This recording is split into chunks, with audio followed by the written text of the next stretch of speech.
নমস্কাৰ এই মুহূৰ্তত আহি পৰিছে ৰাতিপুৱাৰ কেইবাটাও বিগ ব্ৰেকিং নিউজ। আজি হৈছে 1 জুলাই। গোটেই অসম তথা ভাৰতৰ বিভিন্ন প্ৰান্তৰ পৰা যুগুতোৱা হৈছে কেইবাটাও গুৰুত্বপূৰ্ণ খবৰ। এনেবোৰ খবৰ নিতৌ পাই থাকিবলৈ চেনেলটি সাবস্ক্ৰাইব কৰি ভিডিঅ'টো এটা লাইক কৰিবলৈ নাপাহৰিব। আজিৰ আমাৰ প্ৰথমটো খুবেই গুৰুত্বপূৰ্ণ খবৰ হৈছে অসমবাসীৰ বাবে এটা ডাঙৰ খবৰ। আজি অসমৰ মুখ্যমন্ত্ৰী ডক্টৰ হিমন্ত বিশ্ব শৰ্মাই আত্মসহায়ক 10,000 টকাক লৈ কেইবাটাও গুৰুত্বপূৰ্ণ মন্তব্য কৰিছে। লগতে কেতিয়াও সোমাব আত্মসহায়ক মহিলাসকলৰ বেংক একাউণ্টত 10,000 কোটি টকা। লগতে অৰুণোদয় আঁচনিৰ বাবে কেইবাটাও গুৰুত্বপূৰ্ণ সিদ্ধান্ত গ্ৰহণ কৰিছে অসম চৰকাৰে। কি সিদ্ধান্ত গ্ৰহণ কৰিছে, লগতে নতুনকৈ লাভ কৰিব পাৰিব অৰুণোদয় আঁচনি। কেইবাটাও গুৰুত্বপূৰ্ণ খবৰ মুকলি হৈছে আজিৰ দিনত। লগতে আজি হৈছে 1 জুলাই আৰু 1 জুলাইৰ পৰা কেইবাটাও নিয়ম সলনি কৰা হ'ব। কেইবাটাও গুৰুত্বপূৰ্ণ খবৰ মুকলি হৈছে আজিৰ দিনটোত। আজিৰ আমাৰ প্ৰথমটো খুবেই গুৰুত্বপূৰ্ণ খবৰ হৈছে অসমবাসীৰ বাবে এটা ডাঙৰ খবৰ। আত্মসহায়ক 10,000 টকাৰ লগতে অৰুণোদয় আঁচনি ডাঙৰ ঘোষণা কৰিছে অসমৰ মুখ্যমন্ত্ৰী ডক্টৰ হিমন্ত বিশ্ব শৰ্মা ছাৰে। আত্মসহায়ক সদস্যসকলে ৰাজ্য চৰকাৰৰ আৰ্থিক অনুদান প্ৰায় 40 লাখ লোকে পাব 10,000 কোটি টকা। অসমৰ আত্মসহায়ক সদস্যসকলৰ বাবে সুখবৰ আহি পৰিলে। অসম চৰকাৰে প্ৰায় 3,38,245টা আত্মসহায়ক গোটৰ 39,96,631 গৰাকী সদস্যলৈ আৰ্থিক অনুদান প্ৰদান কৰিব। এয়া সম্পূৰ্ণকৈ প্ৰকাশ কৰিছে আমাৰ মুখ্যমন্ত্ৰী ডক্টৰ হিমন্ত বিশ্ব শৰ্মা চৰকাৰে। লগতে কৈছে ৰাজ্য চৰকাৰে আত্মসহায়ক গোটৰ সদস্যসকলক 10,000 কোটি টকা আগবঢ়াব। আৰু এই কথা আজি মুখ্যমন্ত্ৰী হিমন্ত বিশ্ব শৰ্মাই ঘোষণা কৰে। অৰ্থনৈতিক স্বাৱলম্বিতাৰ লগতে ক্ষুদ্ৰ উদ্যোগ খণ্ডক শক্তিশালী কৰি তোলাৰ লক্ষ্যৰে ৰাজ্য চৰকাৰে এই পদক্ষেপ গ্ৰহণ কৰিছে। উল্লেখযোগ্য যে আৰ্থিক অনুদানক সদ্ব্যৱহাৰ কৰা আত্মসহায়ক মহিলাসকললৈ অসম চৰকাৰে বেংকৰ ঋণৰ সুবিধা প্ৰদান কৰিব। লগতে সময়ত ঋণ পৰিশোধ কৰা সদস্যসকলক সুদ ৰেহাইৰ ব্যৱস্থা গ্ৰহণ কৰিব বুলি এই সম্পৰ্কে ঘোষণা কৰিছে অসমৰ মুখ্যমন্ত্ৰী ডক্টৰ হিমন্ত বিশ্ব শৰ্মাই। হয় বন্ধু বান্ধৱীসকল, আত্মসহায়ক মহিলাসকলৰ বাবে কেইবাটাও গুৰুত্বপূৰ্ণ পন্থা হাতত লৈছে চৰকাৰে। কেৱল ইয়াই নহয়, আজিৰ অনুষ্ঠানত নিজ ভাষণত মুখ্যমন্ত্ৰী হিমন্ত বিশ্ব শৰ্মাই অৰুণোদয় আঁচনিৰ কথা উল্লেখ কৰি কয় যে অৰ্থনৈতিকভাৱে মহিলাসকলৰ সবলীকৰণৰ হেতুকে প্ৰতি মাহৰ 10 তাৰিখে এই আঁচনিৰ অধীনত 1,250 টকাকৈ হিতাধিকাৰীক প্ৰদান কৰি আহিছে। হয় বন্ধু বান্ধৱীসকল, প্ৰত্যেক মাহৰ 10 তাৰিখে কিন্তু চৰকাৰে প্ৰদান কৰি আছে অৰুণোদয় আঁচনিৰ টকা। শেহতীয়াকৈ অৰুণোদয় 2.0 আঁচনিৰ অসম চৰকাৰে ইন্দিৰা মেৰী, লগতে সাৰ্বজনীন বিধৱা পেঞ্চন আঁচনি আৰু দীনদয়াল দিব্যাংগজন সাহায্য পেঞ্চন আঁচনি হিতাধিকাৰী অৰুণোদয় আঁচনিৰ সৈতে সংলগ্ন কৰা এক পদক্ষেপ গ্ৰহণ কৰিছিল। হয় বন্ধু বান্ধৱীসকল, অৱশেষত কিন্তু চৰকাৰে অৰুণোদয় আৰু অৰুণোদয় 2.0 আঁচনিৰ লগতে ইন্দিৰা মেৰী সাৰ্বজনীন বিধৱা পেঞ্চনৰ আঁচনিৰ টকা, লগতে দীনদয়াল দিব্যাংগজন পেঞ্চনৰ আঁচনিৰ টকা, সকলো আঁচনি কিন্তু এতিয়া একলগ কৰা হৈছে। আৰু এতিয়া কিন্তু সকলোখিনি মিলাই চৰকাৰে 1,250 টকাকৈ প্ৰদান কৰে প্ৰতি মাহৰ 10 তাৰিখে। হয় বন্ধু বান্ধৱীসকল, আৰু জুলাই মাহত কিন্তু আপুনি লাভ কৰিব টকা। আৰু আজি হৈছে 1 জুলাই। 10 জুলাইত কিন্তু লাখ লাখ মানুহৰ একাউণ্টত চৰকাৰে সোমাই দিব অৰুণোদয়ৰ 1,250 টকাকৈ আপুনিও পাব পাৰে। লগতে চৰকাৰে এখন নতুনকৈ সিদ্ধান্ত গ্ৰহণ কৰিছে, নতুনকৈ আপুনি আবেদন কৰিব পাৰিব অৰুণোদয় 3.0। আপুনি অৰুণোদয় 3.0টো কেনেকুৱাকৈ আবেদন কৰিব নিশ্চয় সম্পূৰ্ণকৈ জনাম। তাৰপিছত ইয়াৰ উপৰিও তেওঁ কয় যে ৰাজ্যৰ জনসাধাৰণৰ স্বাস্থ্য সুৰক্ষা নিশ্চিতকৰণৰ ক্ষেত্ৰত এক গুৰুত্বপূৰ্ণ সংযোজন হিচাপে অসম চৰকাৰে মুখ্যমন্ত্ৰী জন আৰোগ্য যোজনা শীৰ্ষক এক গুৰুত্বপূৰ্ণ আঁচনি গ্ৰহণ কৰিছে। আৰু এই আঁচনিৰ দ্বাৰা প্ৰতিটো যোগ্য পৰিয়ালক বছৰি 5 লাখ টকাৰ নগদবিহীন চিকিৎসা সেৱাৰ সুবিধা প্ৰদান কৰাৰ ৰাজ্য চৰকাৰে হয় বন্ধু বান্ধৱীসকল কেইবাটাও গুৰুত্বপূৰ্ণ পন্থা হাতত লৈছে অসম চৰকাৰে। যদি আপোনাৰ আয়ুষ্মান কাৰ্ড নাই, তেন্তে আপোনাৰ যদি ৰেচন কাৰ্ড আছে, তেন্তে আপোনাৰ নামত নতুনকৈ বনাই ল'ব পাৰিব আয়ুষ্মান কাৰ্ড। আৰু যিকোনো মাধ্যমত প্ৰত্যেক বছৰে কিন্তু আপুনি 5 লাখ টকাৰ বিনামূলীয়াকৈ সাহায্য প্ৰদান লাভ কৰিব পাৰিব। হয় বন্ধু বান্ধৱীসকল, অসম চৰকাৰে কিন্তু এটা নহয়, দুটা নহয়, তিনিটা নহয়, লাখ লাখ মহিলাক কিন্তু চৰকাৰে এনেকুৱাকৈ আঁচনি ঘোষণা কৰিবলৈ গৈ আছে। তাৰপিছত অসমবাসী ৰাইজক জনাইছো আমাৰ 2 নম্বৰটো খুবেই গুৰুত্বপূৰ্ণ খবৰ। লগতে ডাঙৰ খবৰ, কি পৰিৱৰ্তন হ'ব দেশৰ আইন ব্যৱস্থাত। দেশত আহি আছে 3খনকৈ নতুন কঠোৰ ফৌজদাৰী আইন। 1 জুলাইৰ পৰা বলবৎ হ'ব আইন 3খন। আৰু আজি হৈছে 1 জুলাই। আজিৰ পৰা বলবৎ হ'ব এই আইন 3খন। এই 3খন আইনত কি আছে ব্যাখ্যা আগবঢ়ালে কেন্দ্ৰীয় আইন মন্ত্ৰীয়ে। পূৰ্বৰ আইন বিচাৰ প্ৰক্ৰিয়া সলনি কৰিব বিচৰাৰ উদ্দেশ্য জনালে মন্ত্ৰীজনে।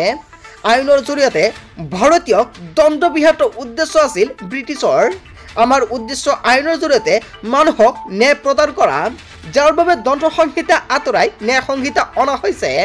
পূৰ্বে গুৰুতৰ অপৰাধত আৰোপ কৰা বহু ধাৰাত আছিল সুৰঙা নতুন ধাৰা আৰোপ কৰি শাস্তি আৰু কঠোৰ কৰিব নতুন আইন মৰ্মে কাৰাদণ্ডৰ পৰা জামিনলৈকে সকলো বৃদ্ধি হ'ব নতুন আইনৰ ধাৰাত নতুন আইনৰ গুৰুতৰ অপৰাধত বিহিব পাৰিব ফাঁচীৰ শাস্তিও ধৰ্ষণত জড়িত কোনো অপৰাধী সাৰি যাব নোৱাৰিব এতিয়া দেশত অন্ত পৰিব IPC আৰু CRPC প্ৰযোজ্য হ'ব ন্যায় সংহিতা নাগৰিক সুৰক্ষা সংহিতা সাক্ষ্য আইন নতুন আইন অনুসৰি গণহত্যাত জড়িত অপৰাধীক দিয়া হ'ব ফাঁচী কিশোৰী ধৰ্ষণত জড়িত অপৰাধীক যাৱজ্জীৱন কাৰাদণ্ড দলবদ্ধ ধৰ্ষণত থাকিব মৃত্যুদণ্ডৰ শাস্তি আৰক্ষীয়ে দিব লাগিব গ্ৰেপ্তাৰ কৰাৰ তথ্য গ্ৰেপ্তাৰ কৰিলে পৰিয়ালক তথ্য দিব লাগিব আৰক্ষীয়ে সন্ত্ৰাসবাদক লৈও দেশত বলবৎ হ'ব কঠোৰ আইন মানৱ অধিকাৰৰ নামত সন্ত্ৰাসবাদীক দিব নোৱাৰিব নিৰাপত্তা নতুন আইন মৰ্মে ৰাজদ্ৰোহৰ পৰিৱৰ্তে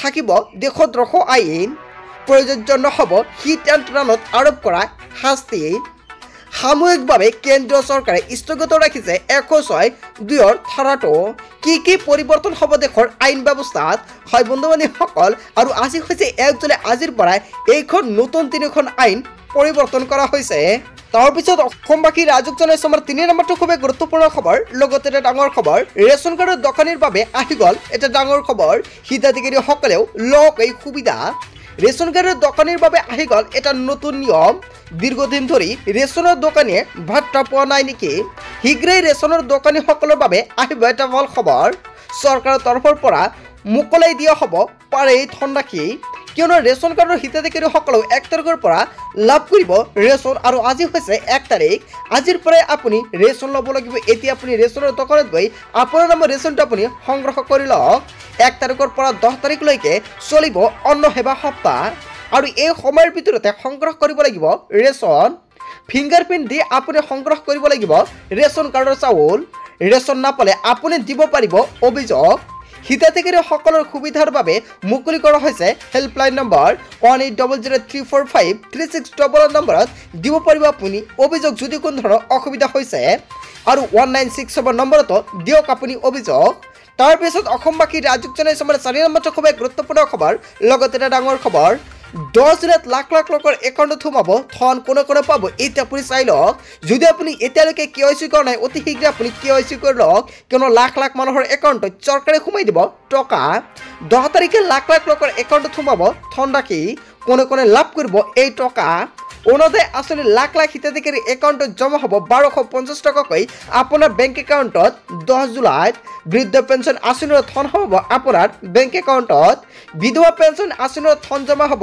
আপোনাৰ একাউণ্টত প্ৰতি মাহৰ 10 তাৰিখে হিতাধিকাৰী একাউণ্টত ধন সোমোৱাৰ নিশ্চিত কৰিছে চৰকাৰে 10 তাৰিখে লাখ লাখ লোকৰ একাউণ্টত সোমাব টকা হয় বন্ধু বান্ধৱীসকল কোন লোকৰ একাউণ্টত টকা সোমাব নিশ্চয় আপুনি সম্পূৰ্ণকৈ জানিলে তাৰপিছত অসমবাসী ৰাইজক জনাইছোঁ আমাৰ 5 নম্বৰটো খুবেই গুৰুত্বপূৰ্ণ খবৰ লগতে এটা ডাঙৰ খবৰ ৰেচন কাৰ্ডৰ চাউলৰ আগতে আপোনাৰ বাবে এটা গুৰুত্বপূৰ্ণ খবৰ যদি আপোনাৰ ৰেচন কাৰ্ড আছে তেন্তে আপোনাৰ KYC কৰিব লাগিব আপুনি এতিয়া KYC কৰা নাই নেকি কিয়নো KYCৰ সম্পূৰ্ণ কিন্তু সময়সীমা বৃদ্ধি কৰা হৈছে ইয়াতে সময়সীমাটো আপুনি দেখা পাইছে 28 জুনৰ পৰা 7 জুলাইলৈকে কিন্তু আপুনি KYC কৰিব লাগিব লগতে কোন ব্যক্তিসকলৰ KYC কৰিব লাগিব এতিয়া আপুনি জানি লওক যদি আপুনি এবাৰ নতুনকৈ ৰেচন কাৰ্ড বনাইছে তেনে ক্ষেত্ৰত আপোনাৰ KYC কৰিব লাগিব আৰু যদি আপোনাৰ পুৰণা ৰেচন কাৰ্ড তেন্তে কিন্তু আপুনি KYC কৰিব নালাগে নতুন ৰেচন কাৰ্ড বনোৱাসকলে কৰি লওক অতি শীঘ্ৰে KYC যদি আপুনি KYC নকৰে তেনে ক্ষেত্ৰত কিন্তু আপুনি ৰেচন ল'ব নোৱাৰিব 10 তাৰিখৰ আগতে সকলোৱে লাভ কৰিব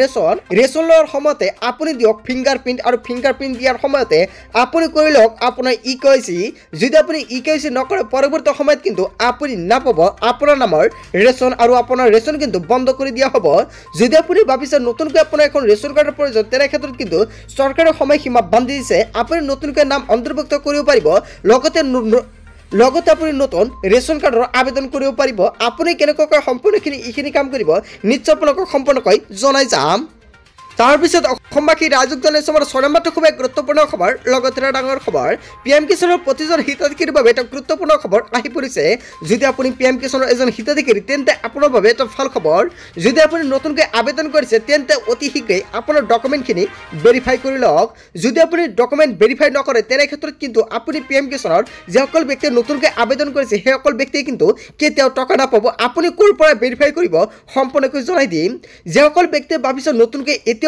আবেদন কৰিব তেনে ক্ষেত্ৰত কিন্তু কৰিব পাৰিব আজি আপুনি অনলাইনৰ মাধ্যমত কৰক আবেদন আৰু আবেদন কৰাৰ পিছত 18 নম্বৰ কিস্তিৰ লগতে আপুনি নতুনকৈ লাভ কৰিব 2000 টকা যদি আপুনি নতুনকৈ আবেদন কৰে তেতিয়াহে আপুনি লাভ কৰিব আৰু যিসকল ব্যক্তিয়ে আগতীয়াকৈ নতুনকৈ আবেদন কৰিছে আপোনাৰ ডিষ্ট্ৰিক্টৰ পৰা এপ্ৰুভেল কৰিব লাগে তেনে ক্ষেত্ৰত আপুনি কেনেকুৱাকৈ কৰিব আপোনালোকে সকলোৱে জানে আপোনাৰ দুটা প্ৰক্ৰিয়াত ভেৰিফাই হয় এটা হ'ল ডিষ্ট্ৰিক্ট লেভেল আৰু আনটো হ'ল ষ্টেট লেভেল আপোনাৰ ডিষ্ট্ৰিক্ট লেভেলৰ পৰা ভেৰিফাইটো নিজে কৰিব লাগিব আৰু ষ্টেট লেভেলৰ পৰা অকলে এখন ভেৰিফাই এপ্ৰুভ হৈ যাব সো আপুনি ডিষ্ট্ৰিক্ট লেভেলৰ পৰা ভেৰিফাই কৰিবলৈ হ'লে আপোনাৰ এগ্ৰিকালচাৰ অফিচত গৈ আপোনাৰ ডকুমেণ্ট জমা দিব লাগিব যেনেকুৱা ধৰক জমাবন্দী কপি আৰু আধাৰ কাৰ্ড এই দুখন নথি হ'লে আপুনি কিন্তু সম্পূৰ্ণকৈ ভেৰিফাই কৰি ল'ব পাৰিব PM কিষাণৰ ফৰ্মটো সো বন্ধু বান্ধৱীসকল আপোনালোকে নিশ্চয় সম্পূৰ্ণকৈ জানিলে কেনেকুৱাকৈ আপুনি ডিষ্ট্ৰিক্ট লেভেলৰ পৰা ভেৰিফাই কৰি ল'ব আপোনাৰ PM কিষাণৰ ফৰ্মটো সো বন্ধু বান্ধৱীসকল আজিৰ মূল ভিডিঅ'খনত গোটেই অসম তথা ভাৰতৰ বিভিন্ন প্ৰান্তৰ পৰা যুগুত হৈছিল এইখিনি কেইবাটাও গুৰুত্বপূৰ্ণ খবৰ এনেবোৰ খবৰ নিতেও পাই থাকিবলৈ চেনেলটি সাবস্ক্ৰাইব কৰি ভিডিঅ'টো এটা লাইক কৰিবলৈ নাপাহৰিব so thank you for watching full video'